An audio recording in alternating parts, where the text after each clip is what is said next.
డబ్బు, అనారోగ్యం, ఉద్యోగం, వ్యాపారం, అప్పులతో బాధపడుతున్నారా? మీకోసమే లాంచ్ యువర్ ఫ్యూచర్ ప్రోగ్రామ్. నమస్తే, నేను Keshav. Welcome to Suman TV. Andhra Pradesh ఉప ముఖ్యమంత్రి పవన్ కళ్యాణ్ తన సొంత నియోజకవర్గం పైన స్పెషల్ ఫోకస్ పెట్టారు. తెలుగు సంవత్సరాది సందర్భంగా నియోజకవర్గంలో జరిగిన ప్రోగ్రెస్ రిపోర్ట్ని ప్రజల ముందుంచారు పవన్ కళ్యాణ్.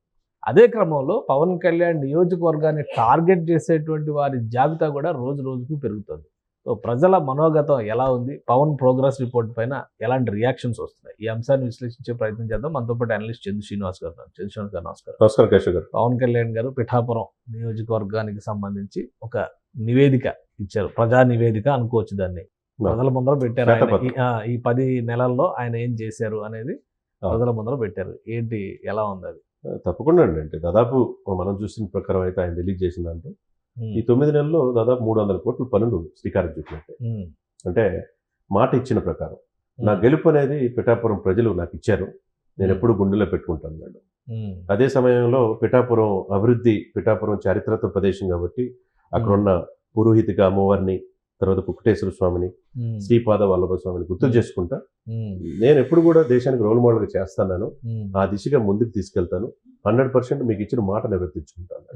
దాంట్లో భాగంగా అభివృద్ధి ఏం చేశాడు, పిఠాపురం పవన్ కళ్యాణ్ రాకముందేంటి, వచ్చిన తర్వాత ఏంటి అనేది ఆ యొక్క అభివృద్ధి ప్రణాళికల్లో చూస్తే కనుక క్లియర్గా అర్థమవుతుంది. ఎందుకంటే పిఠాపురం వచ్చిన తర్వాత దాదాపు నియోజకవర్గం ఏర్పడిన తర్వాత అండి 50 సంవత్సరాలకు కూడా 30 పడకల ఆసుపత్రిగా ఉంది తప్పితే 2018లో కూడా అది 30 పడకల ఆసుపత్రిగా రూపాంతరం చెందింది. ఆ తర్వాత దాన్ని 100 బెడ్స్ అనేది ఇంతవరకు అక్కడ ఎమ్మెల్యేలు అయ్యారు కానీ ఎవరు కూడా చేయలేకపోయారు. ఫస్ట్ టైం అండి జియో నంబర్ 156 ద్వారా అక్కడ ఉన్న 30 పడకల ఆసుపత్రిని 100 బెడ్స్కి అప్గ్రేడ్ చేయటం, దాన్ని ఇమ్మీడియట్గా శాంక్షన్ చేయడం కూడా జరిగింది. దానికోసం చూసుకుంటే అండి 38 కోట్ల 37,720 కోట్ల రూపాయలు ఇచ్చేసారు. అంటే ఆల్మోస్ట్ 39 కోట్ల రూపాయలు 100 బెడ్స్కి రెనోవేషన్కి. దీంతో పాటు 66 మందికి, ఇప్పుడున్న డాక్టర్లు 30 మంది ఉన్నారు, వీళ్ళతో పాటు 66 మంది సిబ్బందికి జీతపత్యాలకు కూడా 4,32,00,000 శాంక్షన్ చేశారు. అంటే ఒక్క హాస్పిటల్, ప్రాథమిక హాస్పిటల్కి దాన్ని అప్గ్రేడ్ చేసి కార్పొరేట్ హాస్పిటల్కి ధీటుగా చుట్టుపక్కల ఉన్న 52 గ్రామాలు కూడా బెనిఫిట్ అవుతాయన్న ఉద్దేశంతో గతంలో ఎవరు చేయలేని విధంగా 43 కోట్ల రూపాయలు శాంక్షన్ చేయించిన మాట వాస్తవం. ఏదైనా బేసిక్ ఒక నియోజకవర్గంలో ఎవరన్నా ప్రజలు ప్రామాణికంగా ఎలా తీసుకుంటారు సార్, విద్య, వైద్యం, ఉండటానికి ఇల్లు, ఇవే కదా బేసిక్ నీడ్స్. అది ముందు ఆ హాస్పిటల్ మీద సక్సెస్ అయ్యారు. అది తర్వాత రెండోది కనుక మనం చూసుకుంటే railway, Pithapuram rail Samarlakota to Pithapuram గత ప్రభుత్వాలు అనేక మంది అయినా కానీ ఇంతవరకు పట్టించుకోవాలి. దానివల్ల 55 గ్రామాలకి రోడ్డు కనెక్టివిటీ ఉండేది. వైష్ణవ్ కుమార్తో ఢిల్లీ వెళ్ళినప్పుడు మాట్లాడి దానికోసం సెంట్రల్ గవర్నమెంట్ నుంచి 59 కోట్లు శాంక్షన్ చేయించారు. మరి అది వీళ్ళకి అభివృద్ధి నేనేం చేశాననేది శ్వేతపత్రం చూపించాడు. అది రెండో పాయింట్. మూడోది జగ్గయ్య చెరువు అభివృద్ధికి దశాబ్దాల తరబడి అభివృద్ధి నోచుకోవాలి. ప్రజల జీవన ప్రమాణాలు ఆ జగ్గయ్య చెరువు కనుక అభివృద్ధి చేస్తే అక్కడున్న చుట్టుపక్కల ఉన్న 10,000 మందికి మెరుగైన జీవన ప్రమాణం ఉంటుంది. దానివల్ల దానికి ఖర్చు 20 కోట్ల రూపాయలు, అది కూడా శాంక్షన్ చేయించారు. దీంతో పాటుగా పిఠాపురం అర్బన్ డెవలప్మెంట్ అథారిటీ అనేది ఒకటి పెట్టారు. పిఠాపురం ఏరియా డెవలప్మెంట్ అనవచ్చు, అథారిటీ అది ఒకటి పెట్టాడు. పడ దాని కింద ఆ గ్రామానికి ఏం చేయాలనేది శ్వేతపత్రం తీసుకోవటం. అక్కడ ఆయన బిజీ షెడ్యూల్ వల్ల రాష్ట్రానికి నాయకత్వం వహించాలి కాబట్టి అన్ని రోజులు వెళ్ళలేకపోవచ్చు. ఆయన మర్రెడ్డి శ్రీనివాస్ ఆయన ఒక ఇన్ఛార్జిగా పెట్టి అప్పుడప్పుడు నాగబాబు గారిని పంపిస్తా, హరిప్రసాద్ గారిని పంపిస్తా. ఆ నియోజకవర్గాన్ని ఒక ఇల్లు కూడా అక్కడ ఏర్పాటు చేసుకోవటం, 12 ఎకరాలు కొనుక్కోవటం, ఇవన్నీ కూడా జరిగిపోయినాయి. జరిగిపోయే క్రమంలో కొంతమంది ఆ నియోజకవర్గం మీద కాన్సన్ట్రేషన్ చేస్తారు. ఎందుకంటే కొంతమంది ఐడెంటిటీ క్రైసిస్ కావచ్చు, ఏదైనా ఉండొచ్చు, ఎవరి సమస్యలు వాళ్ళకు ఉన్నాయి. ఆ సమయంలో నేనేం చేశానని తప్పితే అక్కడ ఎవరినూ ఆయన విమర్శించాల. నేను ఇచ్చిన మాట ప్రకారం పిఠాపురం ప్రజలు నన్ను గెలిపించారు. ఈ రోజు నన్ను గెలిపించడమే కాకుండా 124 మంది ఎమ్మెల్యేలు కావచ్చు, కూటమి ఎంపీలు కావచ్చు, ఈ రోజున కూటమి అధికారంలోకి రావడానికి పిఠాపురం ప్రజలను ఎప్పుడు గుండెలో పెట్టుకుంటారన్నాడు. ఆ దిశగా ఆయన చేసిన అభివృద్ధి పనులు, తర్వాత రైల్వే బ్రిడ్జెస్ కావచ్చు, రోడ్లు కావచ్చు. ఒక రైల్వే బ్రిడ్జ్ చేస్తే 54 గ్రామాలకి కనెక్టివిటీ ఉందండి. దానికి 52 కోట్లు ఇమీడియట్ గా శాంక్షన్ చేపట్టారు. 59 కోట్లు అంటే వైష్ణవ్ కుమార్తో మాట్లాడి మరి చిత్తశుద్ధిని చూసుకోవాలి కదా. అదే విధంగా ఉప్పాడ బీచ్ ని మెరీనా టూరిజం సర్క్యూట్ గురించి ఒకటే. ఇప్పుడు టూరిజం సర్క్యూట్ గురించి పవన్ కళ్యాణ్ గారు ఫస్ట్ అసలు ఎన్నికల మేనిఫెస్టోలోనే అనౌన్స్ చేశారు.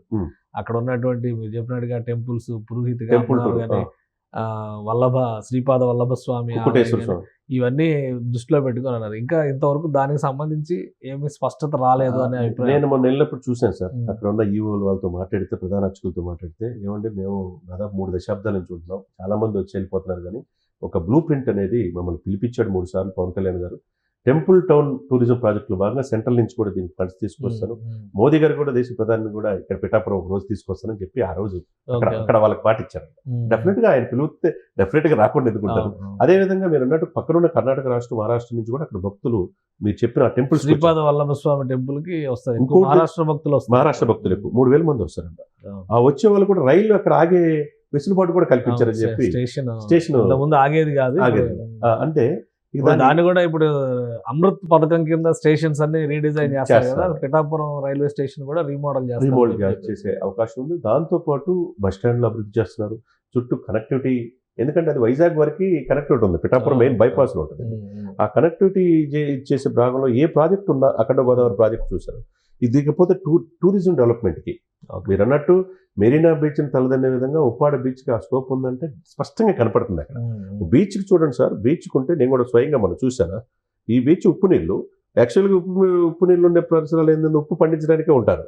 రోడ్డుకి ఇటు తీసుకుంటే గోదావరి చల్లటి కొబ్బరి నీళ్లు, అక్కడ వరి పండుతుంది. అంటే అంత పుష్కలమైన అవకాశాలు వనరులు ఉన్నాయి.